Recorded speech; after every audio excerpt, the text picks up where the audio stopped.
Alright, so welcome back to Learning Buddy. This is Sir Marvin. At sa episode nito, ipapakita ko po sa inyo ang bagong update ng ating DSWD Educational Assistance page. So, tandaan po natin na kung tayo ay nabibilang sa isang rehiyon, dapat po ay piliin pa rin natin yung link na ating i-fill out or sasagutan kung saan tayo nabibilang na lugar. For example, ako, taga Region 3 at ang aking lugar ay sa Bulacan.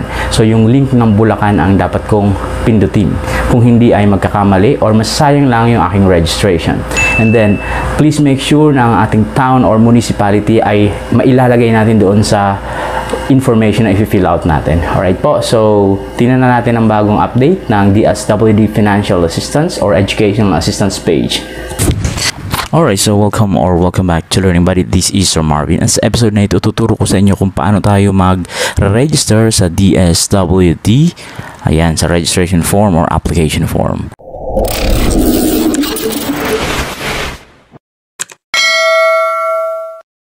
Una, pumunta kayo sa Facebook. Hanapin nyo ang page na ito. Ang pangalan ay DSWD Financial Assistance.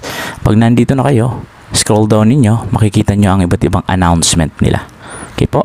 So, 2 hours ago, nag-post sila. Ito po yun. Sabi dyan, walang walk-in. Yan, walang walk-in sa DSWD offices. Ang gagawin niyo ay mag-register muna kayo dito. Ito sa link na to. Pag napunta na kayo dito sa Facebook. Register kayo dyan. At ang gagawin niyo ay babasahin muna yung requirements kapag hindi nyo pa alam. Kailangan po, meron certificate of enrollment. Ito yung hinihingi sa advisor or sa teacher. Pumunta kayo ng school at hingin nyo ang certificate of enrollment ng inyong anak. Okay po.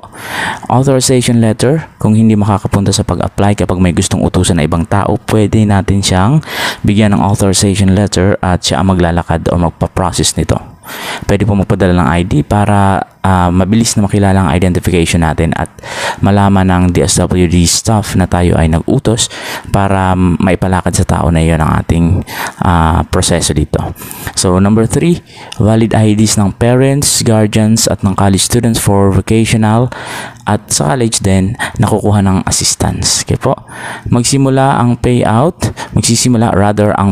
sa yan, tapos na tayo ng August 20, August 27. Magsisimula ulit sa September 3, September 10, September 17 at September 24. Yan po, no? So, click na natin ito. Pagka-click, mariredirect kayo sa bagong link. Ayan. Huwag po muna tayo mag-apply dito. Pag napunta kayo dito, huwag mag-apply dito. Scroll down ninyo. Ayan, may announcement din si Secretary Erwin Tulfo, no? So, online muna para hindi magulo daw. So, ang DSWD Region 1, no online registration. Visit your nearest DSWD or MSWD office. Region 2, waiting para sa update. Region 3, meron na. Gumagamit ng QR codes ang Region 3. Region 4, meron na ring link. Ang Region 4B, wala pa po. Waiting for the update.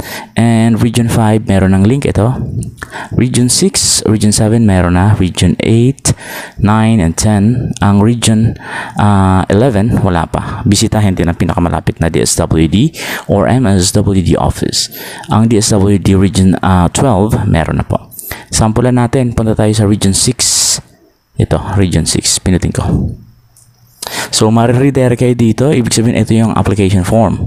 Okay? Ang registration form nito ay para lamang sa mga taga-Western Visayas. Ibig sabihin, kung hindi ka taga-Western Visayas, ay wag po tayong mag-login dito or wag tayong mag-sign in or mag-register dito kasi masasayang lang. Okay? Siya nga pala, kapag kayo ay gumagamit ng laptop, siguraduhin naka-open na ang email na gagamitin natin para malink na agad siya. Mabilis. Okay po? So, halimbawa, ako naka-open na yung email ko. Right click, copy, and paste ko dito sa email. Yan. Sa baba, kiklik mo yung province. Yan. So, Aklan, Antique, Capiz, Guimaras, Iloilo, Negros Occidental. Okay? For example, Aklan. Yan. Halimbawa lang ha. Sample lang po ito. Next. Ayan. So, pag nandito ka na, nakalagay dyan Municipality of Aklan. Yan. So, pipili ka naman dito. Choose kung anong municipality. Altabas, Balete, Banga, Batan. For example, dito ako sa may Batan. Yan. Huwag po natin kalimutan ito ha, kasi hindi tayo makapag-next kapag di natin napindot yan. Pumili ng lungsod or town. Punta na tayo sa next. Pagdating dito sa next, anong district mo, no? District mo, yan, address, district, example 1, 2, 3, 4, 5. For Iloilo City, example, Mandurriao at Molo. Pumili ka. For example, ikaw ay nakatira sa La Paz, Iloilo City. Yan. Barangay, ilalagay mo. So, ito hindi ko alam kung ano yung barangay, no? Hindi ko kasi alam ang mga barangay sa Iloilo. Sinasample ko lang to. I-type nyo na lang dito yung barangay. Ilalagay nyo ang city or purok. And specific address. Sample na lang natin. And then, next ninyo. Alright. So, pagtapos na yon, ilalagay mo yung apelido mo. Yan, apelido.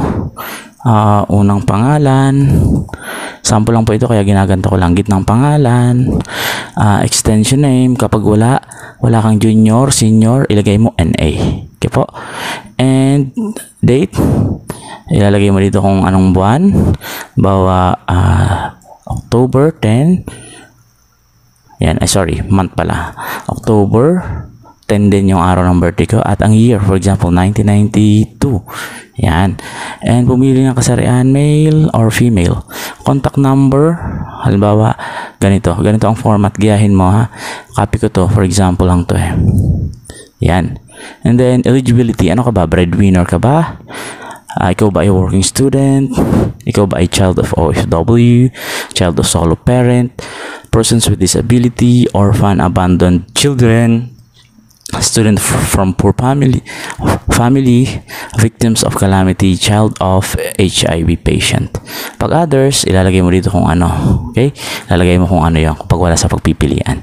Sa relasyon sa beneficiaryo, anong relationship mo sa beneficiary? For example, ikaw ay grandmother, grandfather, mother, father, uncle, or tito, tita. Ikaw ay anak, ikaw ay anak na lalaki, brother, sister, student, others. Pag others, piliin mo kung ang others pala, rather. Pangalan ng estudyante, ilalagay mo dito. Yan, example, name of student 1. Yan, name of student 2. Yan, lalagay mo dyan. Paaralan ng estudyante, ilagay mo kung anong school niya. Yan, gantuhin ko na lang para, hindi ko napapakita yung mga exact, no? Antas sa paaralan, educational level of the student.